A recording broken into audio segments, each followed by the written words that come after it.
Assalamualaikum warahmatullahi wabarakatuh. Perkenalkan, saya Gunadi Wihono, guru dari SMP Negeri 2 Depok. Saya akan menceritakan sebuah kisah riwayat kekasih Allah. Siapakah kekasih Allah itu? Beliau tidak pernah ke Bogor, tetapi namanya selalu tersohor. Beliau tidak pernah ke Bandung, tetapi namanya selalu tersanjung. Beliau tidak pernah ke Cirebut, tetapi namanya selalu disebut-sebut. Beliau adalah Nabi Muhammad SAW. Ya, Nabi besar kita yaitu Nabi Muhammad SAW. Nabi Muhammad SAW lahir pada hari Senin tanggal 12 Rabiul Awal tahun gajah.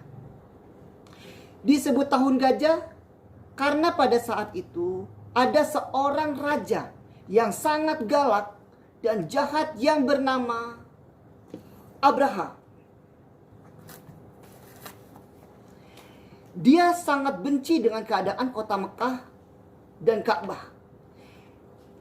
Karena banyak orang berkunjung ke sana, tidak ke tempatnya, sehingga Raja Abraha memanggil pasukan gajah untuk menghancurkan Ka'bah.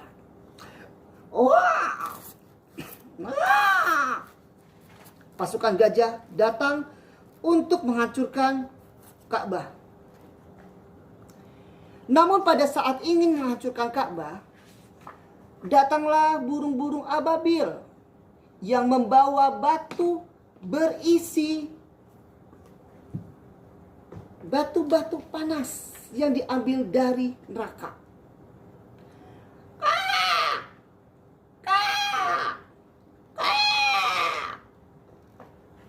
Burung-burung itu menghancurkan tentara bergajah dan Raja Abraha. Batu-batu itu menimpanya. Lalu Raja Abraha dan pasukan gajah tewas. Pada saat itulah kelahiran Nabi Muhammad dari pasangan Abdullah dan Siti Aminah. Kelahirannya membawa keajaiban yang luar biasa. Allah memerintahkan malaikat-malaikat untuk membuka pintu-pintu surga dan yang berada di bumi menjadi aman dan tentram, dan bayi itu mengeluarkan cahaya yang sangat luar biasa menyinari seluruh kota Mekah. Nabi Muhammad lahir dalam keadaan yatim. Dengan penuh kasih sayang, kakeknya Abdul Muttalib membawa bayi tersebut ke depan Ka'bah.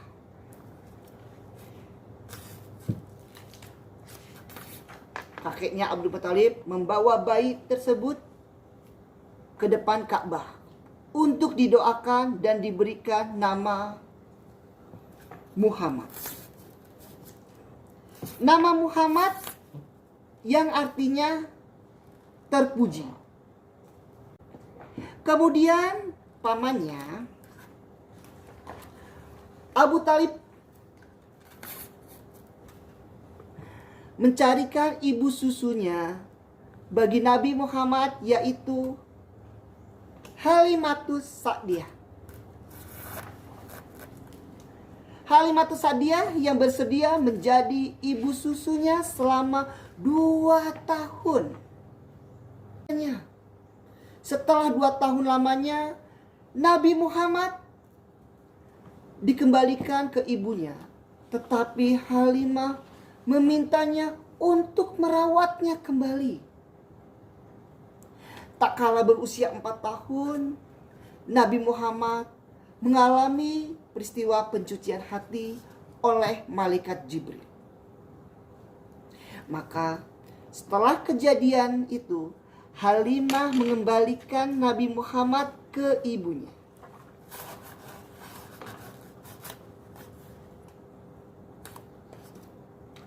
Saat usia Nabi Muhammad 6 tahun, wafatnya ibunda tercinta, dan Nabi Muhammad dirawat dengan penuh cinta dengan kakeknya Abdul Muthalib.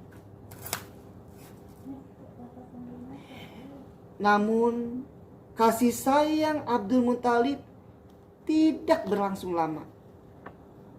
Pada saat usia Nabi Muhammad 8 tahun, Abdul Muthalib meninggal dunia. Kemudian pengasuhan atas Nabi Muhammad ke pamannya Abu Talib.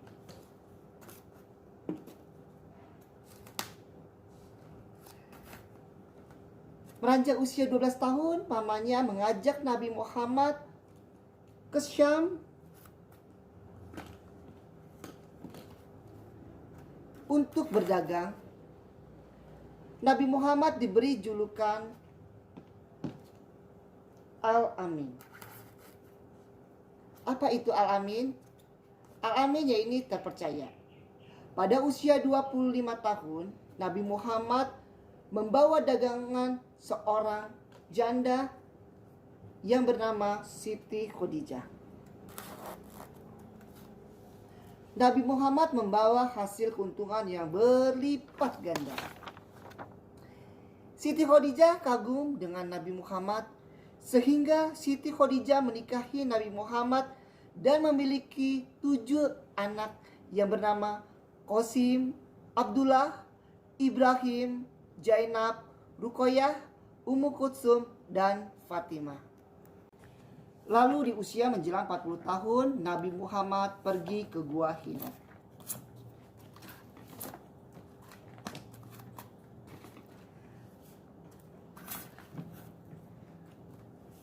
Pergi ke Gua Hira untuk merenungi keadaan-keadaan yang berada di Mekah, yaitu penuh dengan kebodohan, penuh dengan kekejian, penuh dengan kejoliman, dan banyak terjadi maksiat di mana-mana.